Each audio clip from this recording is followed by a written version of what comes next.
Welcome everybody to another World of Tanks replay. My name is Maxwell and this one is from the user Sorus32. He's driving the T-10 on a standard battle on the cliff. T-10 is the recently changed IS-8. Now no longer an IS-8, it is now called the T-10, which may cause some confusion if people think the T stands for tier and the 10 stands for 10, when it is indeed a tier 9 heavy tank for the Russians. So it's had a bit of a buff. It's had a HD model. You can see this thing looks pretty damn gorgeous. Soru's rocking 3 marks of excellence there. But the model of it looks pretty damn gorgeous. So it's got a HD model now. And some of the armor effectiveness has been changed as well. So this thing has a bit more armor than it did before. Still not a fantastic amount compared to something like the IS-7 or the IS-4. Or even the ST-1, but still a lot better than it used to be. The cannon on this thing is still absolutely amazing. As we can see, 258mm of penetration of 440 average damage. The only thing this gun doesn't have is any kind of gun depression, which means that Sorus is probably going to have a little bit of a hard time here, although the top of this hill is pretty flat. So if he's able to get up into a good hold-down position, he's probably going to be able to put some fire into some people. Just got to be careful. He has been spotted out now by somebody. It looks like he's been spotted out by somebody to the left. Probably that WZ-120, which is just playing it a little bit cagey. Some fire. Maybe the Type 61 on his right. Sees a tree fall across the way there, and then the T-32 gets lit up. Trying to get a hit on him, but like I said, this tank got very, very poor gun depression. Not quite able to bring his cannon down enough to get a shot on him. Has to come forward quite a distance. Ends up having a blind shot into the fog of war. And then gets shot right in the gun for his trouble by the T-32. Just uses his repair kit to fix that one up, because this looks like it is going to be a bit of a medium range battle, so going to need that accuracy. Deciding that he's not really going to be able to get much here. He's just kind of been posturing across the top of the hill and hasn't hit anything so far, and the game is already 2.5 minutes old. So Soru's doing the smart thing of just changing location. Going to move around this left-hand side of the hill. There's nobody really threatening from this direction from the enemy team, so should be able to get some nice damage. Gets a great hit onto that Jagdtiger there. The Jagdtiger starts to fall back. Soru's may be able to get another one, but it looks like his gun reload just isn't quite quick enough. He's got to be aware that he's got a T-54 on the right and a WZ on the left here. He's got to play this one carefully. Although that WZ is probably going to get pushed out by the Object 430 and T-62A very, very soon. That one just whizzes off the top of the T-54's turret, which is of no surprise to anybody whatsoever. Got to play it carefully here. Going to try and get a shot on this Lerva, but he's playing pretty cagey as well. A little bit of a slow start on this one. Only done 460 damage, but trust me, the damage does rack up very, very soon. You can see both teams arranged across the way here. That WZ-120 has now been taken out.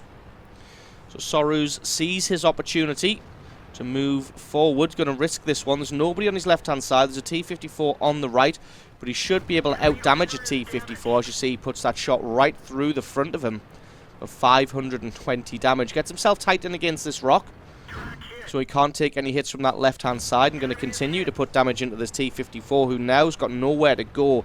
He is in serious trouble, and he gets taken out by the T-62A. And that leaves Soru to push forward now. Going to try and get a shot on this Jagdtiger. Jagdtiger has no idea what's about to happen, and he gets taken out and becomes killed number 1.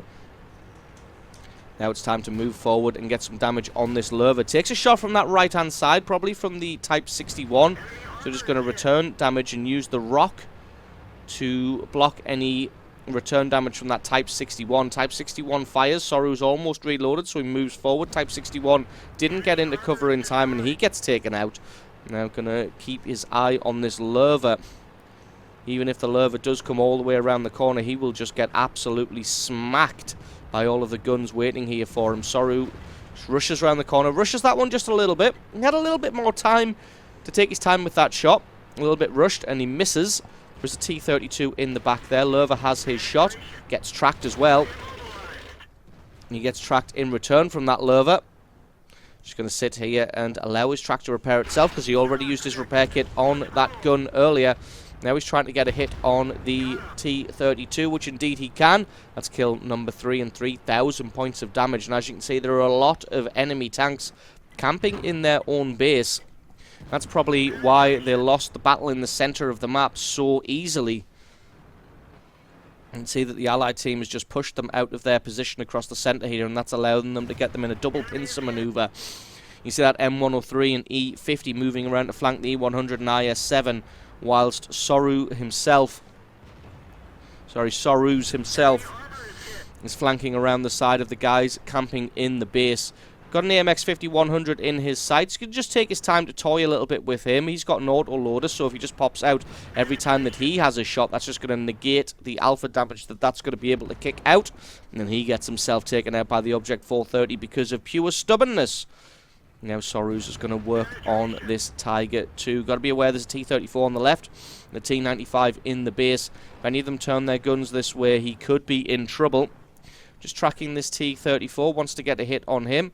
Can he get one at this range? He can indeed. Beautiful hit for over 400 damage.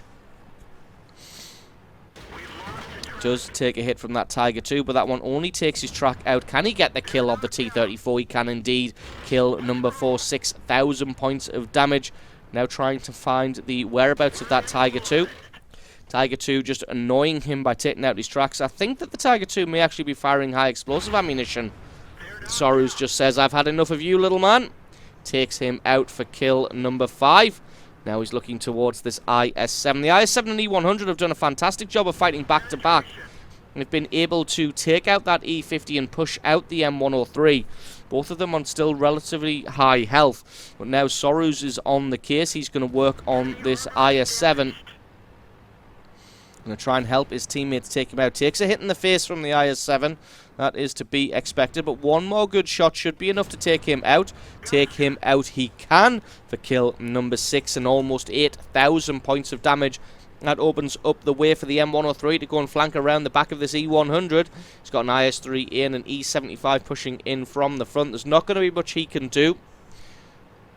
Sorus makes the executive decision to move in on the tank destroyers rather than going and farming maybe one shot on this E100. Decides to go and try and get some damage on the tank destroyers instead. Gets a great hit on that T-95. And if he can get 1 or 2 more shots, and this was already a better choice than being part of the descending vultures on the E100. T-95 knows when his goose is cooked, so he decides to move forwards.